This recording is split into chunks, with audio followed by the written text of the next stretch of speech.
ஆண்டவருக்கு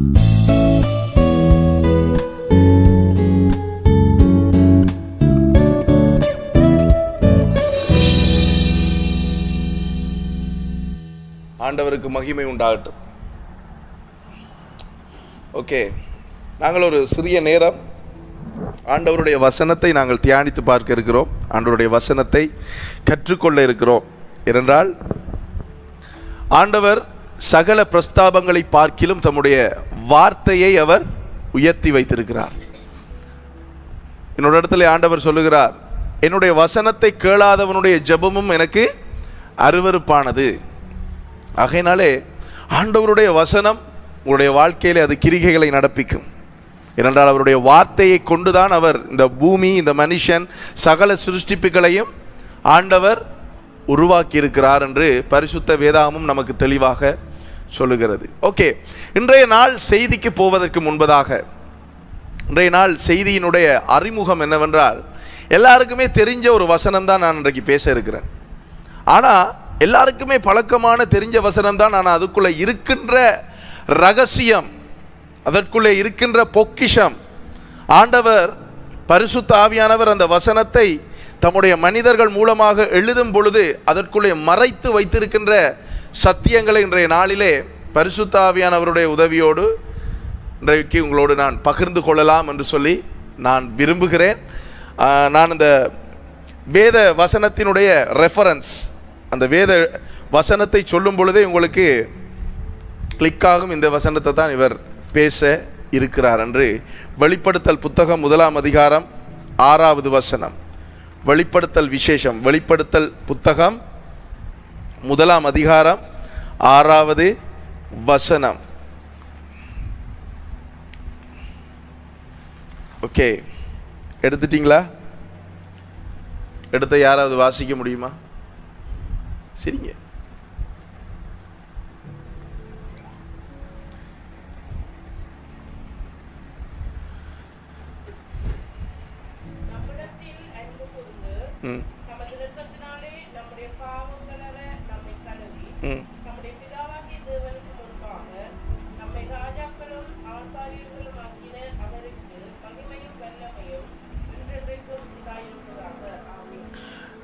இந்த வசனம் பல வருஷமாக நமக்கு எல்லாருக்குமே தெரியும்.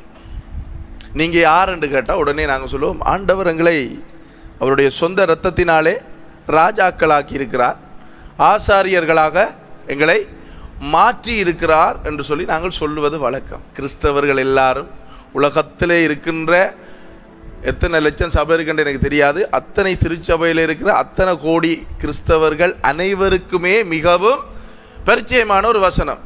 நான் யார் என்று கேட்டால், நான் இயேசுவின் இரத்தத்தினாலே கழுவப்பட்டு என்னை ஆண்டவர் ராஜாக்களாய் ஏற்படுத்தி இருக்கிறார், நான் ஆசாரியனாக ஏற்படுத்தப்பட்டிருக்கிறேன் என்று சொல்லுவார்கள். ஆனால் இந்த ராஜாக்கள், இந்த ஆசாரியனுடைய பெருமதி, ஆங்கிலத்தில் சொல்லுவார்கள் வேல்யூ அல்லது கெப்பாசிட்டி, அல்லது ஒரு பேட்டரியை நாங்கள் பேட்டரியையோ ஏதோ ஒன்று நாங்கள் செக் பண்ணக்குள்ளே, என்ஜினை எல்லாம் செக் பண்ணக்குள்ளே அதில் கெப்பாசிட்டி என்னன்னு சொல்லி பார்ப்போம்.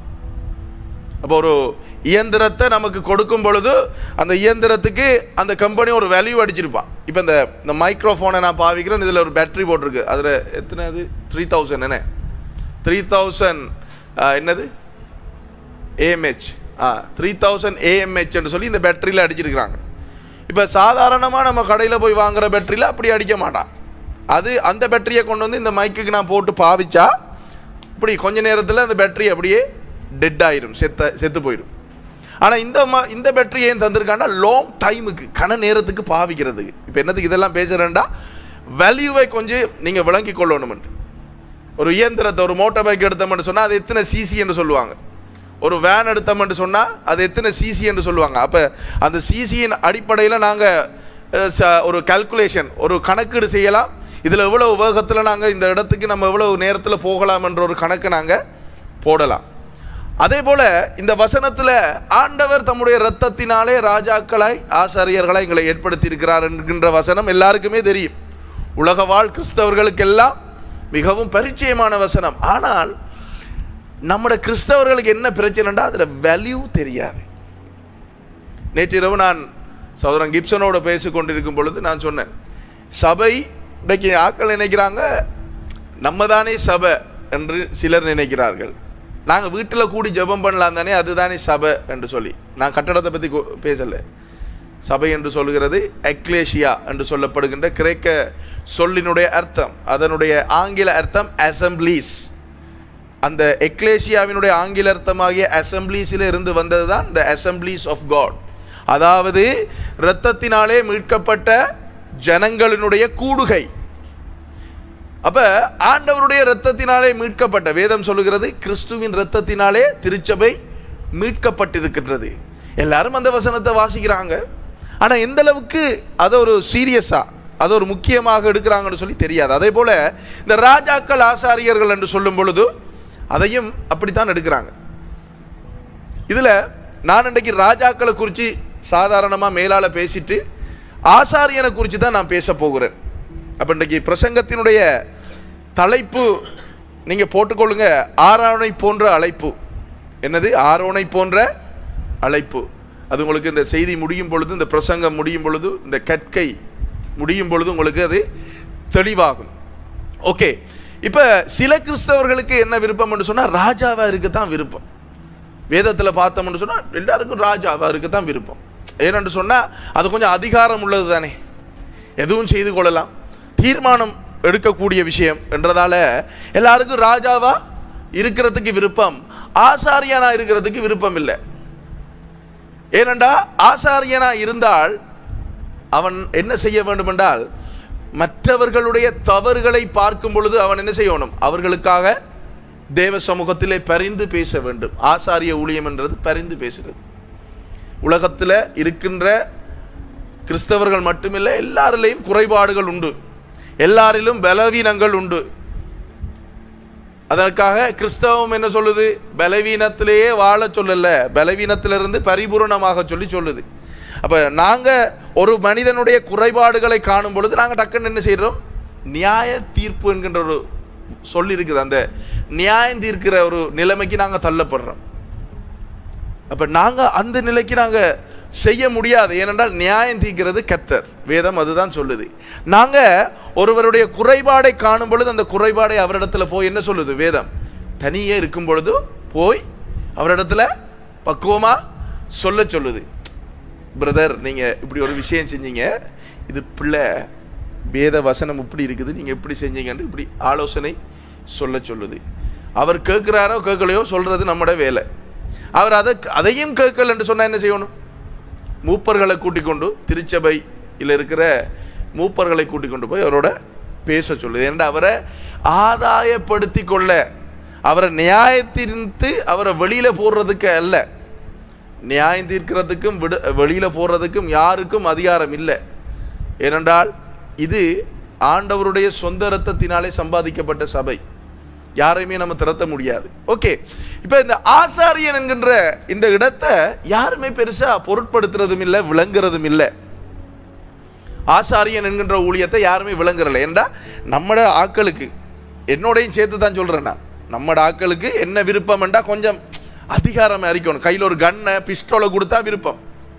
என்ன கொடுத்தா? கன், பிஸ்டோல், கத்தி குத்துறதுக்கு கொடுத்தா விருப்பம். ஒருத்தனுக்கு அடிக்கணுமெண்டா விருப்பம். நமக்கு அடித்தவனுக்காக நம்ம சரி ஓகே நான் மன்னிக்கிறேன் தேங்க்யூ என்று சொல்றதுக்கு நமக்கு விருப்பம் இல்லை. என்னையும் சேர்த்து தான் சொல்றேன். ஏன் சும்மா இடத்துல நடிக்கிறதெல்லாம் நம்மகிட்ட கிடையாது, ரியலா பேசுவோம். எனக்கும் என்ன விருப்பம்ண்டா சில நேரங்களில் நீங்கள் அப்போ நீங்கள் போதகராக இருக்கீங்களே, நீங்கள் எப்படி பேசலாமா? இல்லை, நான் எனக்குள்ளே இருக்கிற சுபாவத்தை சொல்கிறேன். நான் உண்மை என்ன இருக்கு உள்ளுக்குள்ளே, அதைத்தானே பேசணும். அதான் இயேசு இவர்களை பார்த்து, வேதபாரர்களை பார்த்து சொன்னார், வெள்ளை அடிக்கப்பட்ட கல்லறைகளை என்றார். கல்லறைக்குள்ளே என்ன இருக்கும்? பிணம் இருக்கும். பிணம் எப்படி இருக்கும்? நல்ல என்னது ஃபவுசிஸில் வாங்கி அடித்த பெர்ஃப்யூம் மாதிரி இருக்குமா? இல்லை, செடி நாத்தம் அடிக்கும். இன்றைக்கு ஒரு அடக்காரான செய்ய வேண்டி இருக்குது, அதுக்கு இப்போ போகணும்.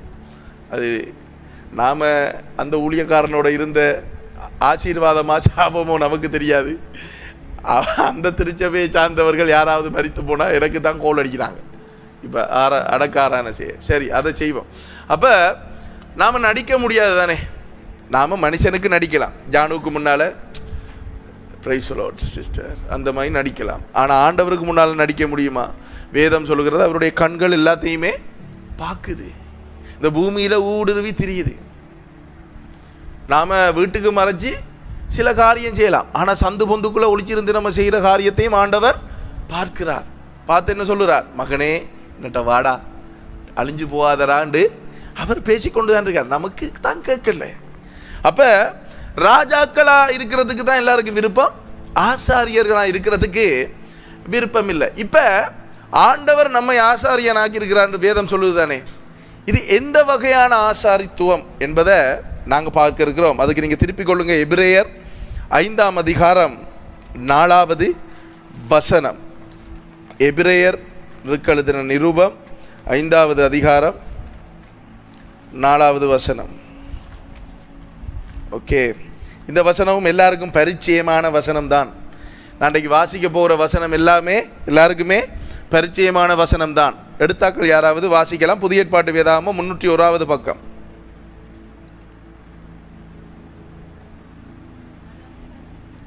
அஞ்சு நாலு.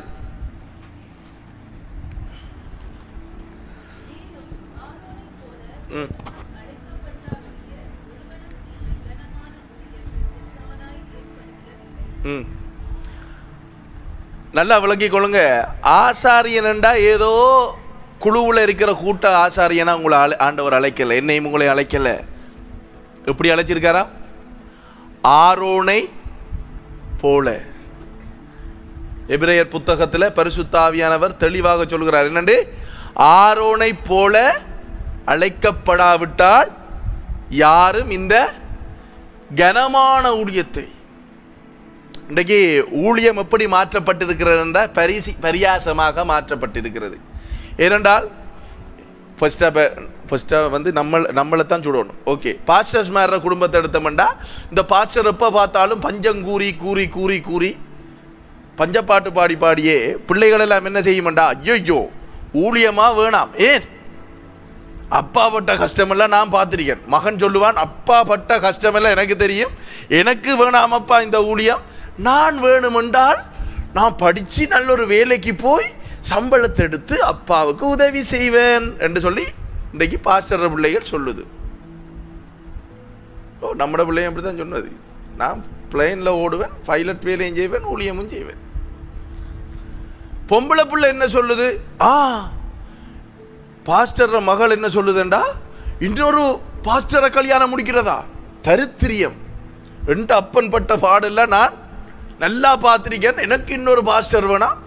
நல்ல வெல் செட்டிலான சுவிஸில், கனடாவில், லண்டனில், ஆஸ்திரேலியாவில், அமெரிக்காவில் இருக்கிற ஒரு மாப்பிள்ளையை நான் திருமணம் முடித்து அங்கிருந்து நான் என்ன செய்வேன்? ஃபண்ட் அனுப்புவேன், காசு அனுப்புவேன். யாருக்கு? அப்பாவுக்கு ஊழியம் செய்ய. இப்படி பாஸ்டர்ஸ் மேற குடும்பத்தில் இப்படியான ஒரு சிந்தனை இருக்கு.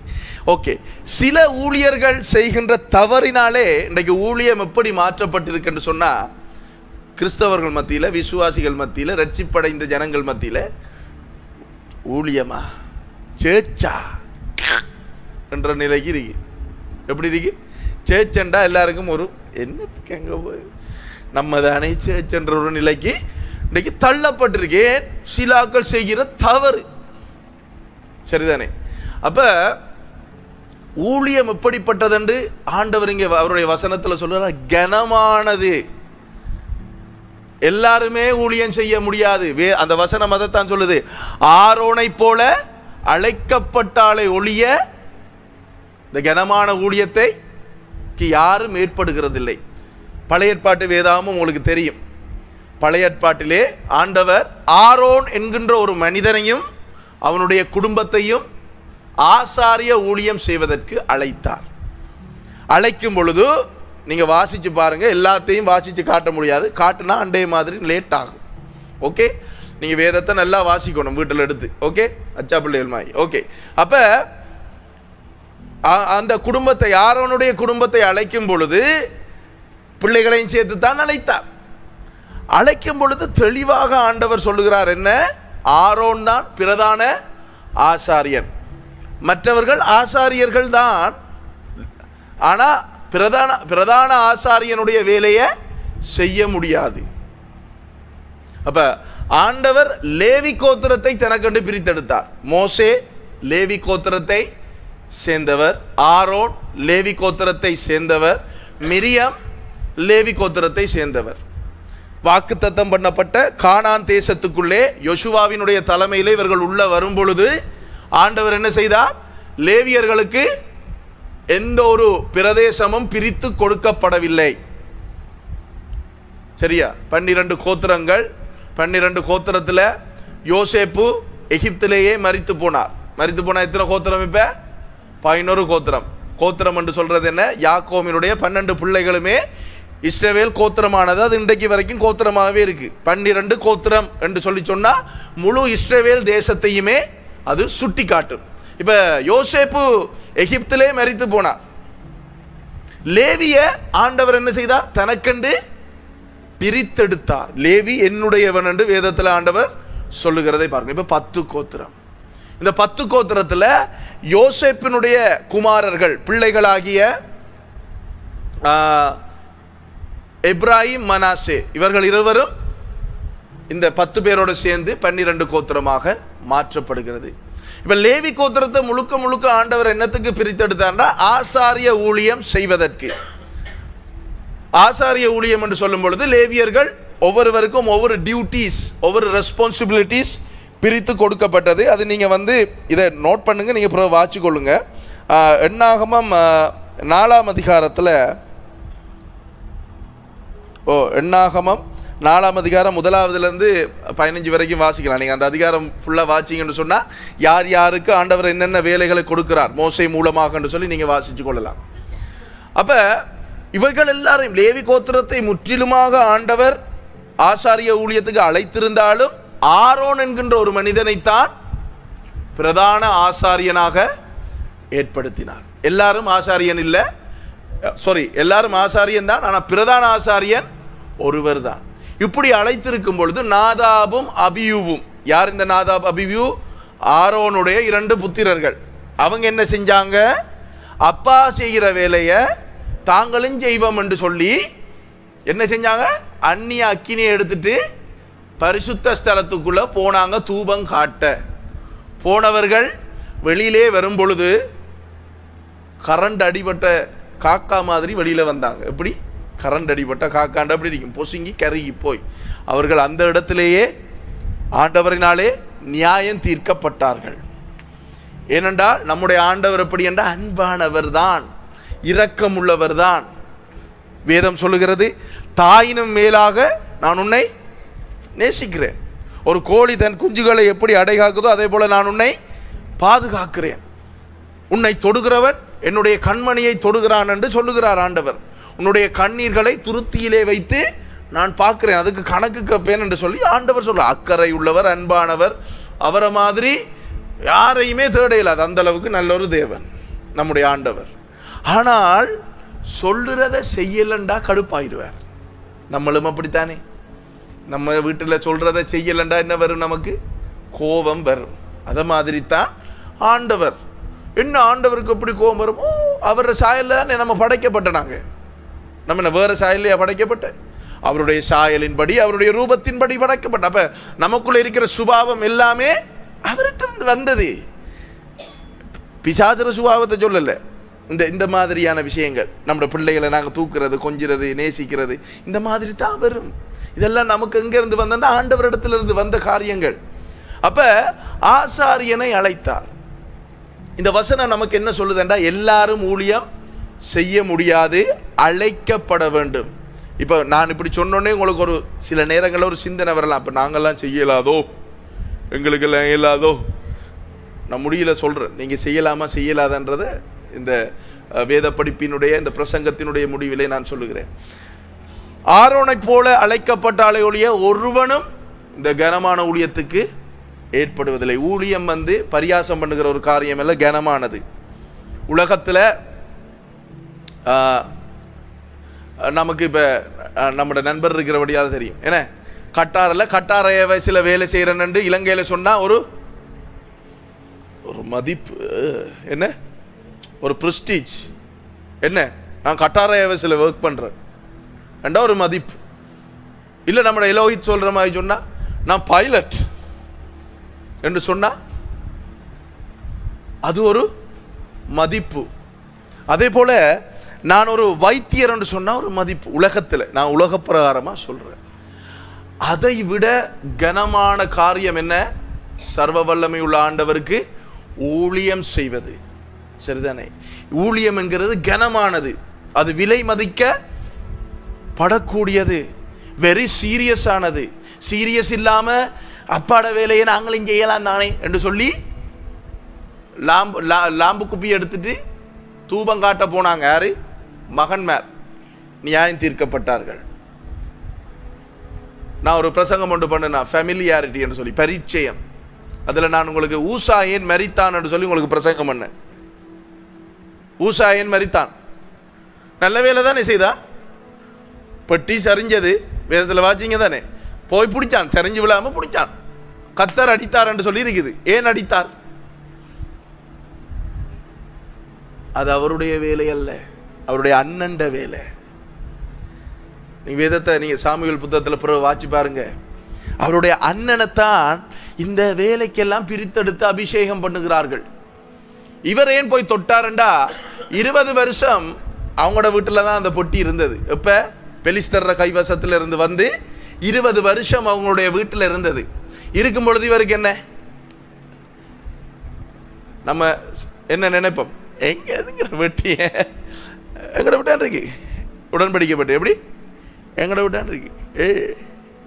அனுரகுமார் என்ற ஃப்ரெண்டா நாங்கள் சொல்ற மாதிரி என்ன சொல்ற, அந்த மாதிரி தான் அவருக்கு அந்த பெட்டி. அப்ப விழும்பொழுது முறைப்படி அவர் அண்ணன் தான் போய் பிடிச்சிருக்கணும். போய் பிடிச்சான், செத்தான். ஆண்டவர் சொல்றத அப்படியே செய்யணும். இதுல இப்படி விலை குறையாதா, இதுல கொஞ்சம் இப்படி இப்படி இப்படி இப்படி இதுல கொஞ்சம் இந்த கட்டை இப்படி வைக்கலாதா? நம்மட மெல்கிக்கு சொல்றோம், இந்த கட்டை இப்படி வச்சு இதுல பிரவுன் கலர்ல அடிக்கலாதா என்று சொல்லி கேட்கிறமா எல்லாம் அவர்கிட்ட கேட்கல. அவர் கருப்பு அடியண்டா கருப்பு தான் அடிக்கணும், வெள்ளையா மாற்ற முடியண்டா வெள்ளையா தான் மாற்றணும். அதுல போய்த்து கொஞ்சம் வெள்ளை கொஞ்சம் கருப்பு சேர்க்கிறது. அப்ப கனமான ஊழியம். மல்கியா புத்தகம் எடுங்க. இந்த ஊழியத்தை குறித்து சில வசனங்களை நாங்கள் பார்த்துட்டு அங்கால போவோம் தொடர்ந்து. மல்கியா புத்தகம் 2ஆம் அதிகாரம். மத்தேயுக்கு முதல் இருக்குது. மத்தேயு சுவிசேஷத்தில் ஆண்டவராய் இயேசு கிறிஸ்து பிறப்பதற்கு முன்பதாக 400 வருடங்களுக்கு முன்பதாக எழுதப்பட்ட ஊழியம் செய்த ஒரு தீர்க்கதரிசி அவர் தான் மல்கியா. ஓகே, 2ஆம் அதிகாரம் எடுங்க. 1வது 2வது வசனத்தை எடுத்தாக்கள் வாசிங்க. பழைய ஏற்பாட்டு வேதாகமத்தில் 1104வது பக்கம்.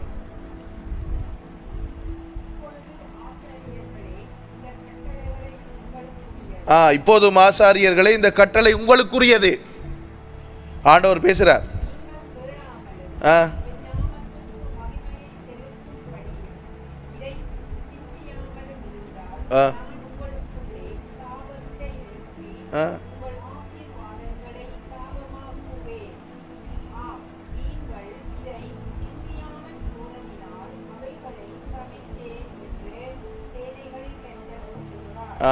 நான் வாசிக்கிறேன்.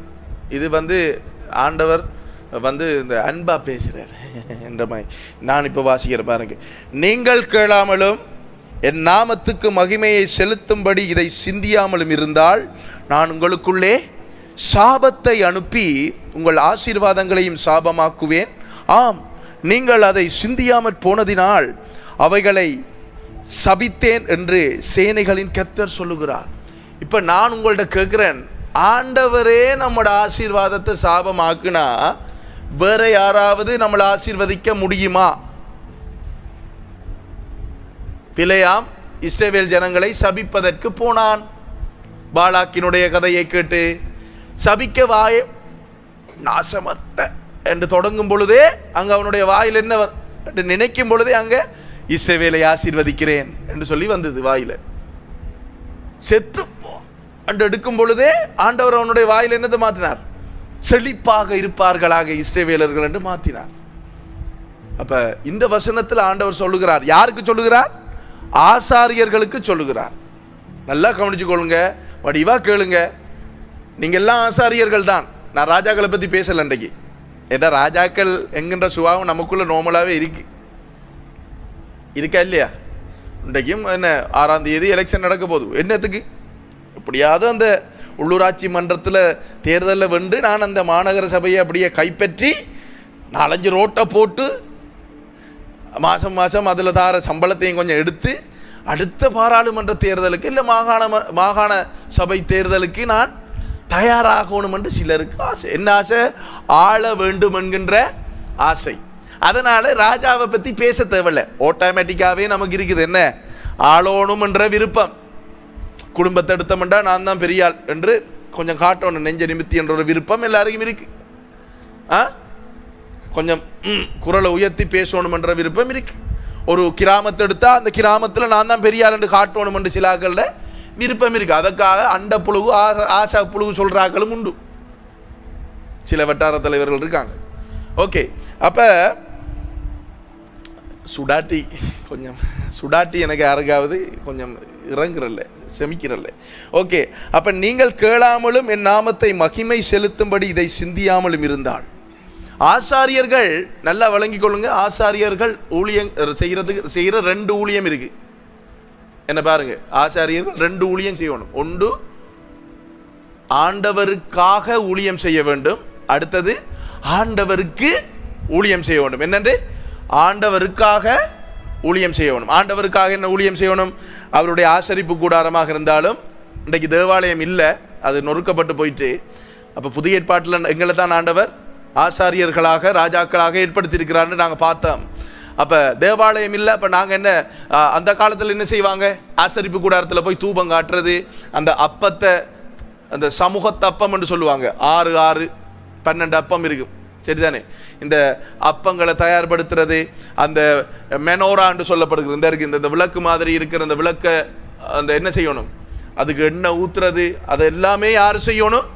ஆசாரியர்கள் செய்ய வேண்டும். அப்ப இதுதான் ஆண்டவருக்காக செய்கின்ற ஊழியம். ஆண்டவருக்கு ஊழியம் செய்கிற என்ன? இப்ப நான் பழைய ஏற்பாடுல இருந்து சொல்றேன். இஸ்ரவேல் ஜனங்கள் பாவம் செஞ்சிட்டாங்க, ஏதோ ஒரு பிழையை செஞ்சிட்டாங்க. அப்ப பிழை செய்யும் பொழுது என்ன செய்யணும்? ஆசாரியன் இடத்துல வர வேண்டும். வேதம் அதானே சொல்லுது. ஆசாரியன் இடத்துல வரும் பொழுது அவர் என்ன செய்வார்? இவரை கொண்டு போய் இவருடைய பாவத்துக்கு ஏற்ற விதமாக பலிகள் அங்கே கொடுக்கப்பட்டிருக்கு. ஏன்னா ஏழைகள், அவங்க கொஞ்சம் கஷ்டமான ஆக்கள்ண்டா, சரியான வருமாண்டா, அவங்க என்ன செய்யணும்? அப்பத்தை செஞ்சு கொண்டே கொடுத்து ஆண்டவரோட அந்த பலியை, அப்பத்தை பலியாக கொடுத்து ஒப்புரவாகணும். கொஞ்சம் ஓரளவுக்கு வசதியான ஆக்கள் ரெண்டு சொன்னால் அவங்க என்ன செய்யணும்? புறா குஞ்சுகள் இருக்கு, அவங்களால ஆடு மாடுகள் வாங்க முடியாது, வசதி இல்லை தானே. அப்போ இந்த புறா குஞ்சுகளை கொண்டு போய் ஆசாரியின் இடத்துல கொடுத்து அதை பலி கொடுத்து இவங்க ஆண்டவரோட அந்த பாவத்துக்கான மன்னிப்பை பெற்று ஒப்புரவாகி கொள்ளணும். ஆடு வாங்கக்கூடிய வசதி, கொஞ்சம் நல்ல வசதி படைச்சவங்கண்டா என்ன, இந்த ஒவ்வொரு வருஷமும் ஆடு அறுத்து பங்கு போட்டு சாப்பிடக்கூடிய வசதி உள்ளவர்கள்டா ஆடு மாடை கொண்டு போய் ஆசாரியின் இடத்துல கொடுத்து அவங்க அதுக்குரிய இதை செய்யணும். இதுதான் ஆண்டவருக்கு செய்கின்ற ஊழியம். அது மட்டும் இல்லை, ஆசாரியர்களை ஆண்டவர் வாக்குத்தத்தம் பண்ணப்பட்ட தேசத்தில் பிரிக்கும் பொழுது என்னென்று பிரிச்சாருன்னா, இந்த 12 கோத்திரங்களுக்கும் இடங்களை கொடுத்தாரு தானே. இந்த 12 கோத்திரத்துக்குள்ளேயும் 4 பட்டணங்களை என்ன செய்தார்? லேவியருக்கு சொல்லி வைக்க சொன்னார். அது அவங்களுக்கு சொந்தமானதல்ல, அந்த பட்டணத்தில் தான் லேவியர்கள் தங்கி இருந்து என்ன செய்வாங்க? நியாய பிரமாணத்தை ஜனங்களுக்கு கற்றுக் கொடுப்பாங்க, ஆண்டவருடைய வசனத்தை கற்றுக் கொடுத்து கொண்டே இருப்பாங்க. அவங்களோட வேலை அதுதான். என்ன, 613 கட்டளை சட்டங்கள் ஆண்டவர் கொடுத்தார் மோசே மூலமாக. இந்த 613 கட்டளை சட்டங்களை மீறும் பொழுது இவர்கள் பாவம் செய்து விடுவார்கள். அப்ப இதை மறந்து போகக்கூடாது, இவங்க ஆண்டவருடைய வழியில நடக்க வேண்டும் என்பதற்காக என்ன செய்வாங்கன்னு சொன்னா, இந்த ஆசாரியர்கள், அதாவது பிரதான ஆசாரியன் அல்ல, மற்ற ஆசாரியர்கள் இந்த ஒவ்வொரு பட்டணங்களிலும் இருந்து இந்த வசனங்களை அவங்களுக்கு கற்றுக் கொடுத்து கொண்டே வருவார்கள். அப்ப இதுதான் ஆண்டவருக்கு செய்கின்ற ஊழியம். இந்த காரியங்களுக்கு தான் ஆண்டவர் ஆசாரியர்களை, லேவி கோத்திரத்தை பிரித்தெடுத்து ஆசாரியர்களாக ஏற்படுத்தினார். இப்ப இந்த வசனத்தில் என்ன சொல்லுகிறார் என்றால், நீங்கள் கேளாமலும் என் நாமத்தை மகிமை செலுத்தும்படி இதை சிந்தியாமலும் இருந்தால் நான் உங்களுக்குள்ளே சாபத்தை அனுப்பி. என்ன செய்கிறாங்களாம் ஆசாரியர்கள்? அவருடைய காரியங்களை, ஆண்டவருடைய காரியங்களை கேட்கறது இல்லையா? கேட்காம சில ஆசாரியர்கள் வேதத்தில் இருந்தாங்க. நீங்கள் உங்களுக்கு தெரியும் என்ன, ஏலியை பார்த்தீங்கன்னா தெரியும் என்ன, ஏலியினுடைய மகன்மார் என்ன செய்தாங்க, பலியில் வார நல்ல லைன் இறைச்சி என்று நம்ம இந்த மார்க்கெட்டில் வேண்டுற மாதிரி நல்ல சதையான பகுதியை அந்த கூறால குத்தி எடுத்துடுவாங்க. என்னதுக்கு? தங்களுக்கு சாப்பிட்றதுக்கு. ஆண்டவருடைய பலியில் இருக்கிறத எடுத்து என்ன செய்வாங்க, தாங்க சாப்பிடுவாங்க. ஆசரிப்பு கூடாரத்துக்கு வருகின்ற பெண்களை என்ன செய்வார்கள், கற்பழித்தார்கள். வேதத்தில் இருக்குது பாருங்க. அப்ப இது எல்லாத்தையும் ஏலி என்று சொல்லப்படுகின்ற அந்த நாட்களில் இருந்த பிரதான ஆசாரியன் கண்டுக்கவே இல்லை. ஏன்? தண்ட பிள்ளை மகன் பாசம் விடல. அப்ப அதை மாதிரி தான் இங்கே ஆண்டவர் சொல்றார், நீங்கள் கேளாமலும் என் நாமத்துக்கு மகிமையை செலுத்தும்படி இதை சிந்தியாமலும் இருந்தால் என்னுடைய நாமத்துக்கு நீங்க மகிமையை செலுத்த வேண்டும். ஆசாரியனுடைய வேலை ஆண்டவருடைய நாமத்துக்கு மகிமையை செலுத்துவது. சரியா? அதுதான் அவனுடைய வேலை. இருந்தால் நான் உங்களுக்குள்ளே சாபத்தை அனுப்பி உங்கள் ஆசீர்வாதங்களையும் சாபமாக்குவேன். எப்படி? நம்மகிட்ட இருக்கிற ஆசீர்வாதங்களையும் சாபமாக்குவேன். ஆம், நீங்கள் அதை சிந்தியாமற் போனதினால் அவைகளை சபித்தேன் என்று சேனைகளின் கர்த்தர் சொல்லுகிறார். வேதத்தில் வடிவ ஒரு விஷயம் விளங்கிக் கொள்ளுங்க. சேனைகளின் கர்த்தர், சேனைகளின் கர்த்தர் என்று சொன்னா அந்த இடத்துல ஆண்டவர் கோபமாயிருக்கிறார். சேனைகளின் கர்த்தர் என்று சொன்னா என்ன அர்த்தம்? யுத்தம் பண்றதுக்கு தயாரா இருக்க, அடிச்சு நொறுக்கிறதுக்கு தயாராக இருக்கிறார் என்று அர்த்தம். இப்ப இந்த இடத்துல ஆசாரியர்களோடு பேசும் பொழுது என்ன சொல்றார்? சேனைகளின் கர்த்தராக தேவன் பேசுகிறதை பார்க்கிறோம். அப்ப இப்ப இந்த வசனத்தின் மூலமா நாங்க பார்த்தோம் என்ன, ஊழியம் கனமானது, மிகவும் பயங்கரமானது, மிகவும் கவனமாக செய்ய வேண்டியது.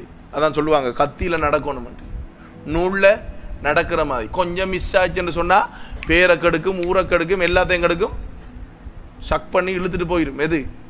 பிசாசு. அந்த நாளில் நாங்கள் வளர்ந்த சபையில் எங்களுடைய பிரதர் எங்களுக்கு சொல்லுவார், பிசாசுக்கு நீ சின்ன மயிரை கொடுத்தீங்கன்னா சரி உன்னை கொண்டு போயிருமன்றார். என்ன? சின்ன முடியளவு கொஞ்சம் பிசாசுக்கு என்று விட்டுருந்தா உன்னை முற்றிலுமாக அது கைப்பற்றி விடும் என்று சொல்லுவார். அப்ப ஊழியம் மிகவும் முக்கியமானது, கனமுள்ளது, மிகவும் கவனமாக செய்யப்பட வேண்டியது. இன்னொரு வசனத்தை வாசிப்போம், அதுவும் உங்களுக்கு மிகவும் பரிச்சயமான வசனம் தான். எரேமியா தீர்க்கதரிசியினுடைய புத்தகம் 48ஆம் அதிகாரம் 10வது வசனம். எரேமியா தீர்க்கதரிசி புத்தகம் 48:10.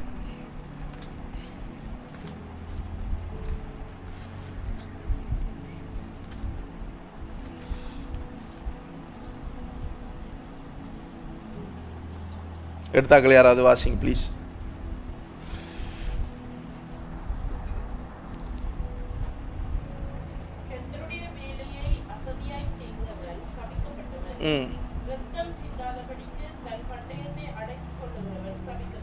கர்த்தருடைய வேலையை அசதியாய் செய்கிறவன். அசதி என்று சொன்ன என்ன? சோம்பல் என்றதை விட அது உங்களுக்கு சரியா வரும் இல்லையா? அதான் அந்த அங்கிருந்து அந்த சொல் வந்தது. சில நேரம் அவர்கிட்ட ஏதாவது பொறுப்பு கொடுக்கும் பொழுது இந்த ஆக்ஷன் போடுவார், அவர் சிரிக்கிறார். ஏதாவது கொஞ்சம் கொஞ்சம் இன்வால்வ் ஆகுங்கண்டா அலுப்பு. 48:10 எரேமியா. அசதியாய் செய்கிறண்டா.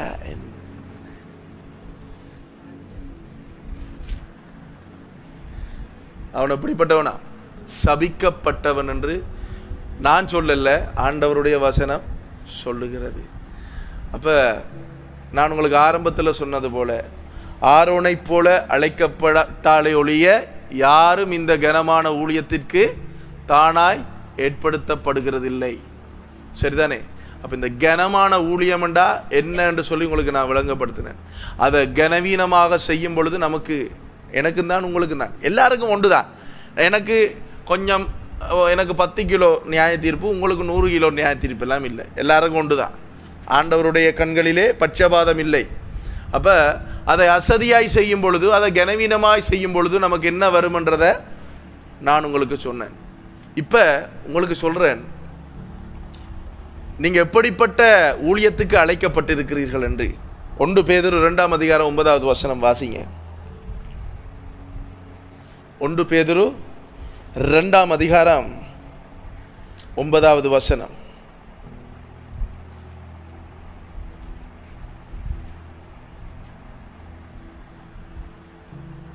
First Peter chapter 2 verse 9.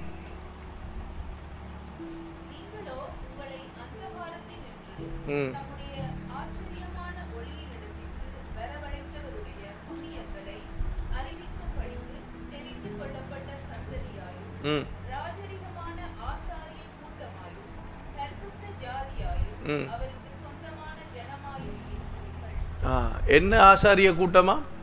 1 பேதுரு 2:9. ராஜரிக என்ன ஆசாரிய நமது? நீங்களோ, எப்படி தொடங்குது அந்த வசனம்? நீங்களோ, வாசிங்க ஒருக்கா.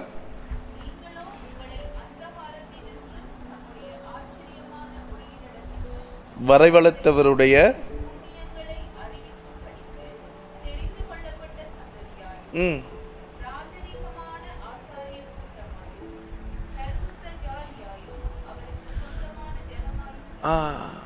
பேதுரு இந்த வசனத்தை எழுதுகிறார். நீங்களோ யாரை பார்த்து சொல்லுகிறார்? புதிய ஏற்பாட்டு காலத்திலே இருக்கின்ற தேவ பிள்ளைகள் அனைவரையும் பார்த்து சொல்லுகிறார். என்ன சொல்லுகிறார்? அவரை கொஞ்சம் இருத்தாட்டுங்க ப்ளீஸ். கொஞ்ச நேரம் தானே. ஓகே, நீங்களோ என்று சொல்லுகிறார். உங்களை பார்த்து தான் சொல்லுகிறார். என்ன சொல்லுகிறார்? நீங்க ராஜரிக ஆசாரியர்களா. ஆங்கிலத்தில் பார்த்தீங்கன்னா ராயல் பிரீஸ்ட்ஹுட் என்று சொல்லி இருக்கு. என்னண்டு? Royal priesthood. அப்ப நீங்க சாதாரண ஆசாரியனாக அழைக்கப்படவில்லை, ராஜரிக ஆசாரியர்களாய் அழைக்கப்பட்டிருக்கிறீர்கள். அதாவது ஆரோனுடைய பிள்ளைகளை மாதிரி உங்களை ஆண்டவர் அழைக்கல, ஆரோனை போல உங்களையும் என்னையும் ஆண்டவர் அழைத்திருக்கிறார். அப்ப நீங்க யோசிங்க, அது எவ்வளவு கனமானது என்று. பிரதான ஆசாரியனாக இஸ்ரவேல் முழு தேசத்திலேயுமே, யூதர்கள் மத்தியிலே, இஸ்ரவேல் ஜனங்களுக்கு மத்தியிலே ஒருவர் மாத்திரமே இருக்க முடியும். அந்த ஒருவர் மாத்திரமே அதிபரிசுத்த ஸ்தலத்திலே வருடத்துக்கு ஒரு முறை சமாதான பலியை செலுத்துவதற்கு உள்ளே போவதற்கு தகுதி உள்ளவர். அப்ப அந்த இடத்துக்கு இப்ப ஆண்டவர் யார் அழைச்சிருக்காராம்? இப்ப தேவாலயம் இல்லை, ஆசரிப்பு கூடாரம் இல்லை. இப்ப நாங்க திருச்சபையின் காலம். இது என்னத்தின் காலம்? திருச்சபையின் காலம். இது எனக்கு வேறொரு விஷயம் வருது வேதத்தில், அதை பேச போனா டைம் ஆகும். ஷோர்ட்டா சொல்றேனே, தாவீதின் கூடாரத்தின் காலம். தாவீதின் கூடாரம் என்னன்னு தெரியுமா யாருக்காவது? தாவீதின் கூடாரத்தை பார்த்திருக்கீங்களா யாராவது? தாவீது கூடாரம் ஒன்று அமைத்தான், தெரியுமா அந்த சம்பவம் உங்களுக்கு? உடன்படிக்கை பெட்டியை வைக்கிறதுக்கு. எப்ப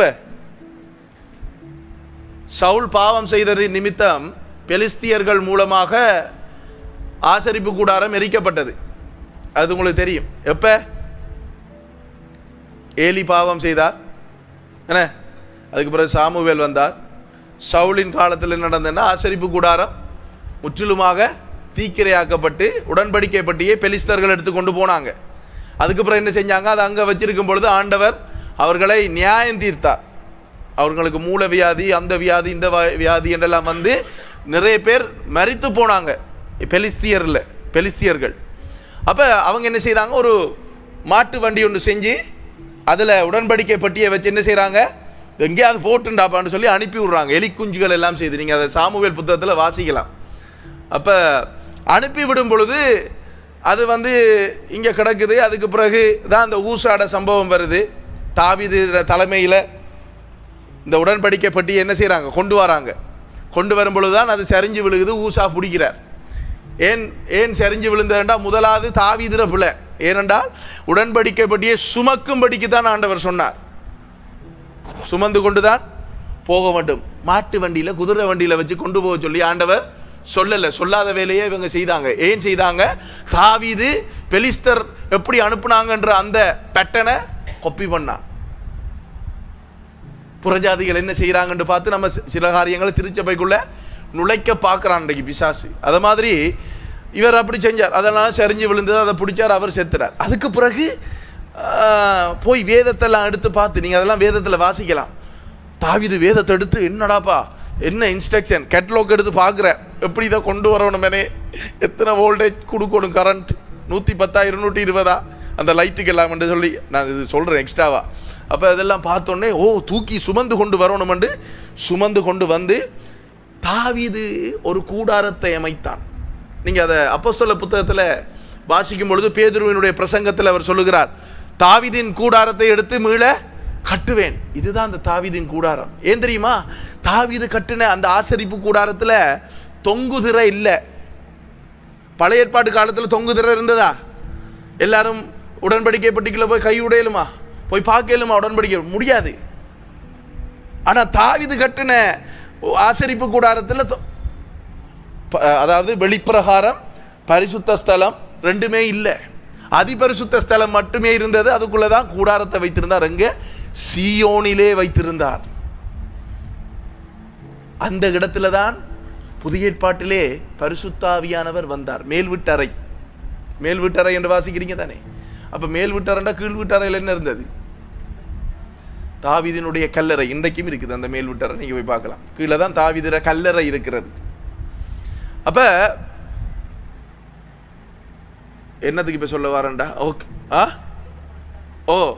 அப்ப இந்த தாவீதின் கூடாரம், அதுக்கு பிறகு சாலமோன் வந்து தேவாலயம் கட்டுறாரு தானே, தாவீது செத்ததுக்கு பிறகு. இந்த தாவீதின் கூடாரம் இல்லாம போயிடுச்சு. தேவாலயம் கட்டப்பட்டது. பிறகு யாரு? நேபுகாத்நேச்சார் அதை எரித்து போடுகிறான். அதுக்கு பிறகு செருபாபேல் வந்து அந்த தேவாலயத்தை பழுது பார்த்து திருப்பி கட்டுகிறார். கட்டின பிறகு தேவாலயத்திலும் பெரியவர் இந்த பூமிக்கு வருகிறார். யாரு? மேசியாவாகிய இயேசு கிறிஸ்து. அவர் சிலுவையிலே அறையப்படும் பொழுது அந்த தேவாலயத்தினுடைய தொங்குதிரை 2ஆக கிழிந்தது. கிழிகிறதுக்கு அதோண்டு விந்தரிக்கிற இந்த துணி மாதிரி இல்லை, இவ்வளவு மொத்தம். சில ஆராய்ச்சியாளர்கள் சொல்லுகிறார்கள், அந்த தொங்குதிரையில 2 தேவதூதர்கள், அதாவது கேரூப்கள், பட்டயத்தோடு இருக்கிற கேரூப்களை ஆண்டவர் அதுல சித்திர வேலையாக செய்ய சொல்லுகிறார். சரியா? அப்ப சில ஆராய்ச்சியாளர் சொல்றாங்க, அது உண்மையாவே கத்தியால ஒருவர் வெட்டினது போலதான் அது இருக்கிறது என்று சொல்லி. அந்த ஆராய்ச்சியில நிச்சயமாகவே அது கத்தியால தான் கிழிக்கப்பட்டிருக்கும். அந்த திரையில எத்தனை கேரூப் வைக்க சொன்னார்? 2 தானே. திரைக்கு பின்னால என்ன இருக்கு? உடன்படிக்கை பட்டி. உங்களுக்கு சிந்திச்சு பார்க்கலையா? இன்னொரு இடத்துலையும் ஆண்டவர் சுடர் விட்டு எரிகின்ற பட்டயத்தோட கேருப்புகளை வைத்தார். என்னத்தை ஆண்டவர் காட்டுறாரு இங்க அடையாளமா? உடன்படிக்கை பட்டிக்கு என்றது என்ன? வசனம். ஏதோ ஒன்றை காட்டுறாரு தானே, அடையாளமாக காட்டுறாரா இல்லையா? ஏதேன்ல வச்சு அதே கேருபை இங்கே கொண்டு வந்து வைக்கிறார். 2 ஆண்டவர் சொல்லத்தானே மோசே செய்தார். உள்ளாரும் மட்டும் போகலாம், பிரதான ஆசாரியன் மட்டுமே போகலாம். அதான் நான் நேற்று யோசுவா புத்தகம் படிப்பிக்கும் பொழுது சொல்லியிருந்தேன். வேதாகம கல்லூரியில் ஒரு பாடம் இருக்கு, ஹொமிலிட்டிஸ் என்று சொல்லி இங்கிலீஷில் சொல்லுவாங்க, ஆங்கிலத்தில். அதை தமிழில் சொன்ன பிரசங்கவியல், எப்படி பிரசங்கம் பண்ண வேண்டும் என்று சொல்லி. அப்போ இந்த பிரசங்கவியலில் ஒரு டைப் ஆஃப் ஹொமிலிட்டிஸ் இருக்குது, ஒவ்வொரு வகையான பிரசங்கம் இருக்கிறது. எட்டிமாலஜி என்று சொல்லுவாங்க. எட்டிமாலஜி என்றால் ஒரு சொல்ல வச்சு அதுக்குள்ளேயே நிறைய காரியங்களை பிரசங்கம் பண்ணுறது, படிப்பித்து கொடுக்கிறது. அதில் டைப்பாலஜி என்று சொல்லி ஒரு பிரசங்கம் இருக்குது. அதாவது ஒன்றுக்கு ஒப்பாக. பழைய ஏற்பாட்டில் நீங்கள் பார்த்தீங்கன்னா அநேகமான காரியங்கள் தேவனுக்கும் இயேசு கிறிஸ்துவுக்கும் அடையாளமாக காட்டப்பட்டிருக்கு. இன்றைக்கு புதிய ஏற்பாட்டு காலத்தில் நாங்கள் பண்டிகை கொண்டாடணும், அதை கொண்டாடணும், இதை கொண்டாடணும், நிறைய சபைகள் கொண்டாடுறாங்க. வேதம் தெளிவாக சொல்கிறது, அவைகள் எல்லாம் வரும் அதாவது கிறிஸ்துவுக்கு நிழலாக இருக்கிறதுராப்பா. அது அவங்களுக்கு கொடுத்த கலாச்சாரம் இருக்குதானே, அதெல்லாம் நமக்கு இல்லை. அது அவங்களுக்கு கொடுத்ததெல்லாம் இயேசுவுக்கு நிழலாக இருக்கிறது என்று வேதம் சொல்லுகிறது. ஓகே, அப்ப விழுந்து போன இந்த தாவீதின் கூடாரத்தை கடைசி நாட்களிலே எழுப்பி கட்டுவேன் என்ற ஒரு தீர்க்க தரிசனம் இருக்கிறது. ஆமோஸ் புத்தகத்தில் நினைக்கிறேன். அதை எடுத்து பேதுரு பேசுகிறார். இப்ப இந்த ஆமோஸ் புத்தகத்தில் இருந்த அந்த விழுந்து போன தாவீதின் கூடாரம் தான் நாங்க இந்த இருக்கிற இந்த சபை. அப்படி நாங்கெல்லாம் சபையா இருக்கிறபடினால நானும் நீங்களும் என்னவாக்கப்பட்டிருக்கிறோம்? ஆசாரியர்களாக மாற்றப்பட்டிருக்கின்றோம். அப்ப இப்ப நாங்கள் கடைசியா வாசிச்ச வசனத்தின்படி நாங்க சாதாரணமான ஆசாரியர்கள் அல்ல, ஆரோனை போல. யாரை போல? ஆரோனை போல. இப்ப விளங்குதா? நாங்க இவ்வளவு காலமும் என்னண்டு நாங்க ஆசாரியன் ஆசாரியன் என்று சொல்லிக் கொண்டு தெரியும். ஆசாரியன் என்ற என்ன? பூசாரி மாதிரி நம்ம நினைச்சு கொண்டு தெரிஞ்சோம். அப்படி அல்ல. ராஜரீக ஆசாரியனாய் நாங்க ஏற்படுத்தப்பட்டிருக்கிறோம் ஆண்டவரினாலே. எபிரேயர்ல வாச்சம், ராஜரீக ஆசாரியனா எவனும் ஏற்படுத்தப்படுகிறது இல்லை. ஆண்டவர் என்ன செய்கிறாராம்? அழைத்து ஏற்படுத்துகிறார். நீங்க பிறகு வீட்டை போய் வாச்சு பாருங்க. எண்ணாகமம் 16ஆம் அதிகாரம் 1வது வசனத்திலிருந்து 50வது வசனத்துல அங்க ஒரு நம்மளை விட நல்ல திறமை உள்ள லேவி கோத்திரத்தில் பிறந்த யாரு? லேவி கோத்திரத்தில் பிறந்த நம்மட மூஞ்சிகளை விட நல்ல ஒரு மூஞ்சி ஒன்று எழும்பி மோசையோட கொழுவுது, சண்டை பிடிக்குது. என்னத்துக்கு சண்டை பிடிக்குது? என்ன மோசே, உம்முடைய அண்ணன் மட்டும்தான் ஆசாரியனோ? என்ன இருக்குது? ஆர் அந்த மூஞ்சி? கோராகு. கோராகுக்கு மோசையோட பிரச்சனை இல்லை, அவனுக்கு பிரச்சனை யாரோட? ஆரோனோட. அது ஒரு 1வது வசனத்தை மட்டும் வாசிங்களேன். அதில் ஒரு விஷயத்தை, ஒரு ரகசியத்தை உங்களுக்கு காட்டி கொடுத்துட்டு போறேன். எண்ணாகமம் 16:1.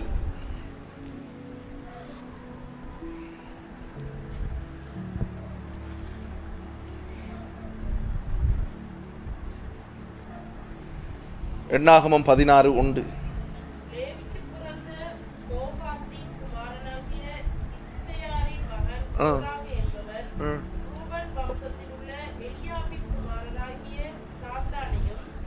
ஓகே, அவ்வளவு காணும்.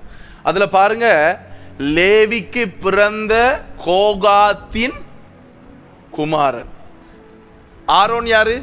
இதே கோகாத்தின் குமாரன் தான். ஆரோன் யாரு?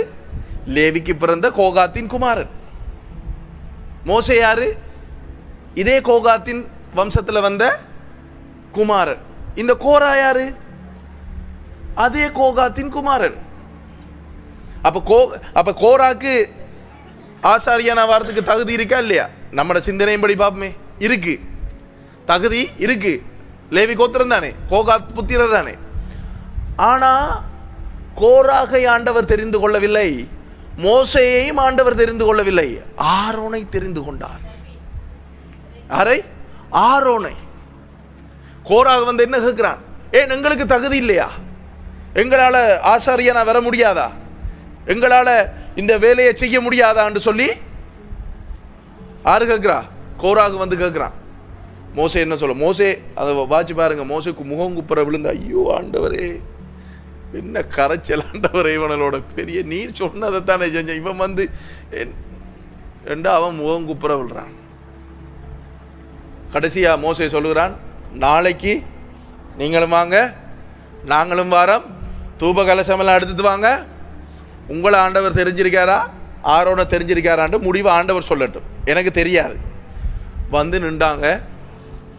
மோசே சொன்னான், கோராகு அவனோட சேர்ந்து 250 பேர். நீங்க வேதத்தில் வாசிங்க, இலக்கங்கள் போடப்பட்டிருக்குது. 250 பேரை விட்டு மெத்தாக்கெல்லாம் விலகு விலகு. ஓகே என்று பார்க்கும் பொழுது ஆசரிப்பு கூடாரத்தில் ஆண்டவருடைய மகிமை வந்து இறங்குது. இறங்கும் பொழுது என்ன நடந்தது? நிலம் பிளந்து கோராகும் 250 பேரும் எங்க போனாங்க? அப்படியே நிலத்துக்குள்ள போனாங்க என்று வேதம் தெளிவாக சொல்லுகிறது. சரியா? அதாவது லேவியின் குமாரன் தான் கோகாத்ன்றதுக்கு நீங்க ஆதியாமம் 46:11 நீங்க பிறகு வாட்சி பார்க்கலாம். ஓகே, அப்ப என்ன சொல்ல வாரன்? கோகாத் புத்திரன், லேவி கோத்திரம். நம்மளாம் லேவி கோத்திரமா இல்ல. அப்ப இப்படிப்பட்ட ஒருவன் வந்து கேட்கிறான், எனக்கு இல்லையே ஆசாரிய ஊழியம், நான் செய்ய மாட்டேனான்னு கேட்கிறான். ஆண்டவர் அவன் என்ன செய்யறார்? பாதாளத்துக்குள்ளே என்ன செய்யறார்? உள்ளுக்குள்ள அனுப்பிடுறார், நிலத்தை புலந்து. இப்ப நம்ம கேட்கல ஆசாரிய ஊழியம். ஆண்டவர் ஆரோனுடைய ஊழியத்தை கோராக கேட்டான், நிலத்தை பிளந்த அனுப்பிட்டாரு. நமக்கு அந்த ஆரோண்ட ஊழியத்தை என்ன செஞ்சிக்காரு? இலவசமாக தா என்ற இரத்தத்தால் உன்னை ஆசாரியனாக ஏற்படுத்துகிறேன். இப்ப விளங்குதா அந்த ஆசாரியன் என்கின்ற அந்த ஸ்தானத்துக்குரிய வலி உங்களுக்கு? கோராகுக்கு தகுதி எல்லாமே இருந்தது இல்லையா? லேவி கோத்திரத்தில் பிறந்தவன், ஆரோனுடைய அதே வம்சத்தில் வந்தவன். ஆனால் அவனுக்கு அந்த சான்ஸ் இல்லை. எனக்கும் உங்களுக்கும் ஆண்டவர் அதை அவருடைய இரத்தத்தினாலே ஆரோனுடைய ஊழியத்தை, ஆரோனை போன்ற கனமான ஆசாரிய ஊழியத்தை நமக்கு கொடுத்திருக்கிறார். ஆண்டவருக்கு மகிமை செலுத்துவோமா? நமக்கு தகுதி இல்லை, ஆனால் நம்மளை ஏற்படுத்தி இருக்கிறார். எவ்வளவு அன்பான ஆண்டவர் என்று பார்த்தீங்க தானே, எவ்வளவு இரக்கமுள்ளவர் என்று பார்த்தீங்க தானே. இப்போ நாங்கள் வேதத்தை வாசிக்கும் பொழுது என்னென்று வாசிக்கிறோம்? ராஜாக்களும் ஆசாரியர்களும் ஆக்கியிருக்கிறார் என்று வாசித்து போகிறான். நமக்கு தெரியாது என்ன ஆசாரியன் நம்ம என்று. பேதுரு புத்தகத்தில் பேதுரு எழுதுகிறார், ராயல் பிரீஸ்ட்ஹுட். அது என்ன கார்? அந்த ஒன்றைக்கு ராயல் என்று ஆரம்பிக்கிறது. ரோல்ஸ் ராய்ஸ் தெரியுமா? ரோல்ஸ் ராய்ஸ் தெரியாதா? கடையில் ரோல்ஸ் கேக் வேண்டி சாப்பிட இல்லையா? அதுதான் அந்த ரோல்ஸ். அந்த ரோல்ஸ் ராய்ஸ். அப்போ இந்த ரோல்ஸ் ராய்ஸ் என்று சொன்னா அது அந்த மாதிரி பணக்காராக்கள் தான் அந்த கார் வச்சிருப்பாங்க. தட்டுனோடனே உள்ளே இருந்து ஒரு தேவதூதன் வந்து இப்படி நிற்பான் வெளியில். அப்போ அதுதான் அந்த கார். அவ்வளோ கம்ஃபர்டபுளான கார். கட்டார் அப்படியான நாடுகளில் போனால் நீங்கள் சாதாரணமாக பக்கத்துலேருந்து ஃபோட்டோ எடுக்கலாம். என்ன பேர்ல் கட்டாரில் இருக்குது அப்படியான ஷோரூம் எல்லாம். பேர்ல் கட்டார்ன்றா அந்த கடலுக்கு மேலே ஒரு நகரம் இருக்குது கட்டாரில். அப்போ ரோல்ஸ் ராய்ஸ் என்னதுக்கு சொல்ல வர? அந்த ராய்ஸ், அதாவது ராய்ஸ்ன்றா நம்மட இது இல்லை, என்னது டெய்லர்ஸ் ஆஃப் ராய்ஸ் இல்லை, இதை சொல்கிறேன். இது என்ன அந்த ராஜரீகமண்டா என்ன என்று சொல்லி, ராஜரீகமண்டா அவ்வளோ மதிப்பு. அங்கள் எங்களோட ரோய்ஸ் அது ராஜரீகம் இல்லையா? அன்றி அதுவும் ராஜரீகம் தான். என்ன அப்போ ராஜரீக ஆசாரியனாய் எங்களை ஆண்டவர் அழைத்திருக்கிறார். அப்போ நீங்கள் இனி யார்கிட்டையும் ஆசாரியன் என்று சொல்லக்குள்ள டக்குன்னு உங்களுக்கு கிளிக் ஆகணும். யாரு?